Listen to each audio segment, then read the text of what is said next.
most emphasis, it might seem a small thing, but I think we often see in the news the emphasis on wearing uniform, the emphasis on a smart blazer, the emphasis on black shoes, because you can't possibly learn anything if you're not wearing black shoes, according to many head teachers. The emphasis on walking in silence, the emphasis on discipline, the emphasis on haircuts, measuring your haircut in the morning if it's too short, if it's too unusual.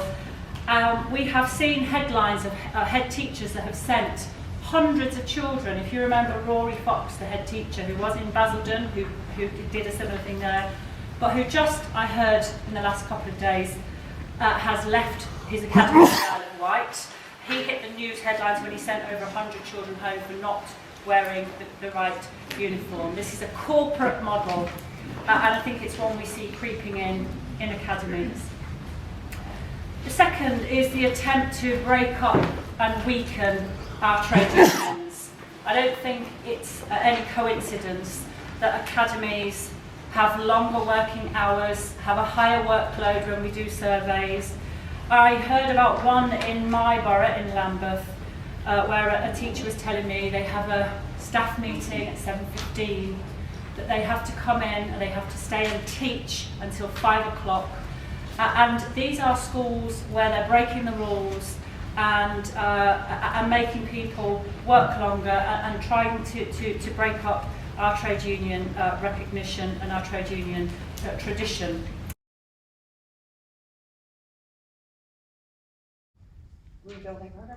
I would say that cutting crap shorthand is a good start, but it's nothing like enough, obviously. And I think it's also worth really addressing something that's a broader societal thing, which is our long working hours culture in Britain overall is a real problem. And actually saying this is a problem, it has to stop. Teachers are a particularly extreme case of this, but it's right across society, and this isn't right, and this is really damaging to everybody. And actually putting that ideological line on the table and saying, getting more out of people is a bad thing. And I'd like to just basically agree with everything that's been said, cutting the crap, class sizes, and the curriculum changes. And I think this is where sort of basic, something we've got to get to is evidence-based policy making and leaving power in the hands of teachers. And that doesn't mean the education secretary having a brainwave because his favourite subject at school was this, and everything's going to be focused on this. I mean, I can tell you that when I was about 11 or so, I was really fascinated by lungfish. They're really fascinating creatures, but I promise you, if I ever end up as education secretary, I'm not going to make everybody study lungfish. And I tend not to comment on the Labour Party or indeed other parties very much. What I'd rather do is present our positive vision of a cooperative school system that's not schools competing against each other, but schools working together to get the best possible result. And I'm delighted that Sue Shanks, our Councillor for Education from Brighton and Hove, is here. And talk to her about how she's been trying to achieve that if you want to find out more. But I think one of the things that I think, if you want to look at the evidence of this and going outside education, what's really astonishing is that the Labour Party has not come out in favour of bringing the railways back into public hands. And I often get journalists saying to me, oh, but that's a bit of a radical policy, is it? The public won't go for it. A majority of Tory voters are in favour of renationalising the railways. That, by definition, is not a radical policy. Yet there's a real sense of fear of, upsetting the Mail and the Telegraph and Sky. And, if you ask for why, I think that's at least some of the answer, as well as an utterly astonishing ideological commitment. Yeah, I mean, it's very interesting. Reasons. I'm surprised I haven't heard enough, maybe in other workshops. We've not mentioned GERM, the Global Economic Reform Movement. This is what Blair signed up to. This is a neoliberal restructuring of the entire society, the entire state, and it's privatisation in the health service, education and rail, and that's what the deal is. And the people who think this is good are the small number of people who own the corporations, the small number of lackeys in the media who live off those people, and more or less nobody else. And you can begin to see that breakthrough when you break the normal mould of politics, like they did in the Scottish election, where you suddenly saw ordinary people getting interested because they thought the vote might mean something. At the moment, we're paralysed in society because we're voting for three main parties, who all agree on almost everything, and so there's a paralysis and a cynicism. These two head teacher unions. We have 4 or 5 education campaigns that are all doing a great job. The sum of the parts would be greater if we worked together, I think.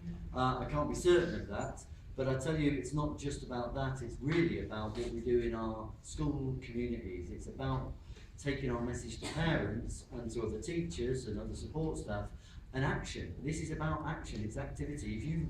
If you listen to the people from Hove Park about what made the difference there, this was a mass participatory campaign, and that is what's going to make the difference. It goes back to Scotland, or if you go to Syriza, when you see thousands of people on the streets marching for change, that's when the politicians, whatever party they're in, start waking up, and that's the sort of campaigning that I want to see. It's not committees, it's not Parliament, it's getting to the mass of people. I mean, it's quite a knotty question, that, isn't it? Going from union membership to participatory campaigns. And I was at UCU this morning, and somebody was saying there was a huge, you know, when they were doing the pension strike action, there was huge solidarity, but it could have been, it was kind of squandered in a way because it was never turned into an outside teaching movement. Does that do either of you, before I ask what the yeah. I mean, obviously the short answer to Bridget's questions is yes. You know, the majority of people campaigning on education would agree. That's all I would say is that, you know, people can get together on most things they're going to agree on. That you are going to have some dividing line. So I would say, you know, if people are not agreeing that schools should be returned to democratic local authority control, we do have a bit of a problem. But, you know, I think those that are campaigning who agree on that. But I'd agree with Alistair that the issue is not just bringing together people who are already campaigning, which would be important, but from there to build out to the parents, the students, the communities, to make sure that they're engaged in their local campaigns, like in Brighton and in other places, Lewisham and others. From your point of view, yours is the policy that is closest to all of the unions. Do you see a huge amount of political capital in this? I just think it's right. There's huge potential, and you know, my response to the coordinated campaign question is yes, please do. But I do actually sort of want to pick up perhaps disagree with the Anti-Academies Alliance. I'm quite used to being referred to not like the 3 main parties, but I think whatever Ofsted says, 52,000 members of England and Wales Green Party, the Green Surge, says we are now a significant party. And we also, of course, have Clyde, Cymru and SNP are going to be there in the debates. This is going to be a multi-party election.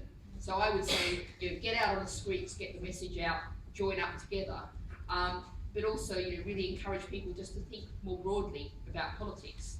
Because, you know, I don't think we're going to get the kind of mobilisation that we saw in Greece that's led to Syriza in the next 3 months or less. But Yes, okay. yeah. Well, I mean, great if you do. Please go for it. But we can get an idea across to voters that it's possible to have they have their vote counts. You can have a peaceful political revolution with your vote if you choose to vote for what you believe in. Don't listen to tactical voting messages. Just vote for what you believe in, and you can deliver that with your vote. Okay, good. I'm going to go to the audience in a second. Jonathan. There's judgments be trusted as the organisation has become so intertwined with the government's academy agenda. Who wants to take that on first? I was just speaking, but go on. Okay, yeah, no, Ofsted cannot be trusted. Ofsted's credibility is completely shot through. It is an organisation of parasitic people who roam around the country earning huge amounts of money, telling teachers and schools and parents that their schools aren't good enough. They offer not a single constructive point of reference for the school system. All this notion that the idea of an Ofsted report was to give parents data to be able to decide on whether that was a good school has been completely shot through. It is a tool for partly privatisation, but for demoralising the profession. It's been used to hit the profession over the head, and is one of the reasons why teachers are so frightened of taking action and standing up for themselves, is because they live in fear. It's an absolutely divisive organisation which should be shut down straight away. I mean,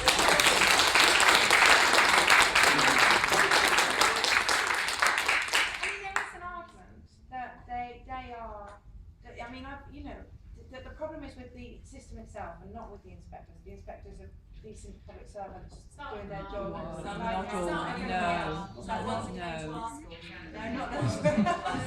All the ones except the ones anybody's met. Schools these days aren't decent. They come in with an agenda, they intimidate staff, they intimidate the children like they did in our school. So they're no longer decent. Okay, sorry. Do you want to talk about Ofsted? Yeah, because I just think it's important. We've raised germ. A key part of germ internationally is about trying to put the blame for problems in education onto staff, and to say that if there's a problem in your school, it's because the teachers aren't good enough. And that's what Ofsted is all about. When in fact, it needs to be remembered that the key issue still, and always has been, is about poverty. And so we have a government that actually is responsible for increasing poverty, that instead wants to use tools like Ofsted to make people think that actually the problem is the teachers.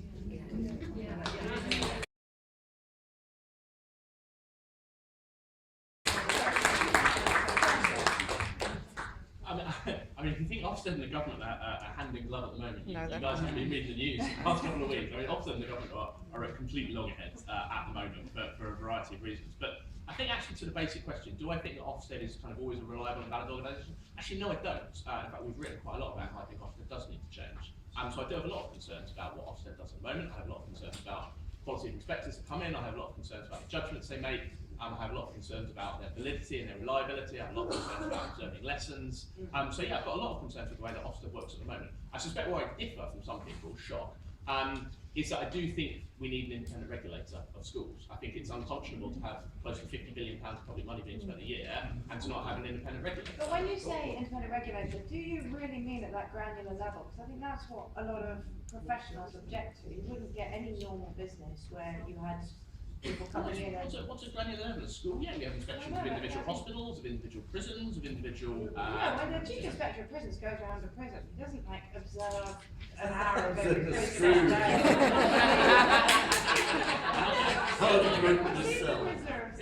I've seen him go around. Yeah, and I wouldn't have Ofsted inspect lessons. Actually, I think that's micromanaging. I think that's. Well, that I think is part of the problem, isn't it? It's the micromanagement as much as. Yeah, really. So I say, I don't think Ofsted should exist in its current form, but I do think you can't just wish it away and pretend that everything will get better, because the only reason that things are in trouble is because Ofsted is demoralising and privatising and all those other boot words. I think that's ridiculous. So I'm going to go to